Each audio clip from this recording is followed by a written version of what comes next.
Apakah masyarakat boleh mengawasi dana desa? Tentu saja itu dibolehkan secara hukum. Begini, video ini kita mulai dari uang itu ditransfer langsung dari pusat menuju ke desa. Ya tanggung jawab ada di desa.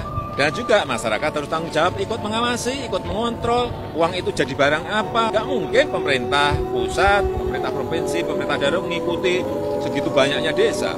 Kontrol yang paling baik, pengawasan yang paling baik itu adalah dari masyarakat. Poinnya adalah betapa pentingnya keterlibatan masyarakat dalam pengawasan serta kontrol terhadap realisasi dana desa tersebut.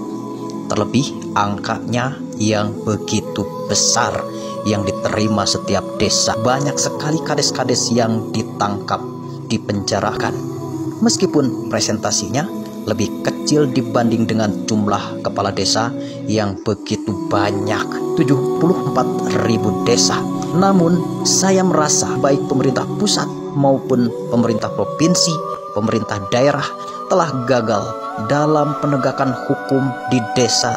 Kita tahu adanya perencanaan yang buruk, kontrol yang lemah, pengawasan yang pincang, serta evaluasi yang tidak komprehensif. Jelas, pemerintah harus memperbaiki sistem pengawasan agar prosedurnya semakin simpel, semakin baik, sehingga di kemudian hari tidak ada lagi kades-kades yang ditangkap, atau sebaliknya tidak ada lagi para kades yang melanggar hukum namun terbebas dari tuntutan hukum.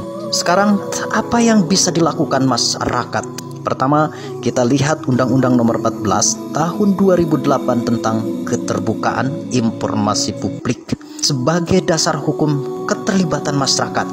Hal ini pun menjadi sangat penting setelah kita tahu lemahnya penegakan hukum yang dilakukan oleh pemerintah.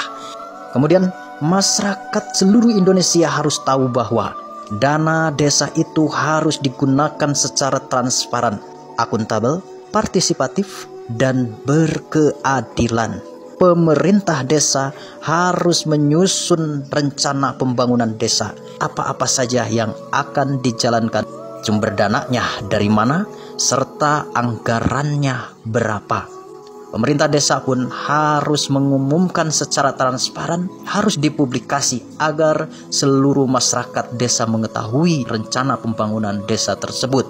Dan yang paling penting, melibatkan masyarakat dalam perencanaan, pelaksanaan, serta pengawasan. Hal ini sebagaimana dijelaskan dalam Undang-Undang Nomor 6 Tahun 2014 tentang desa.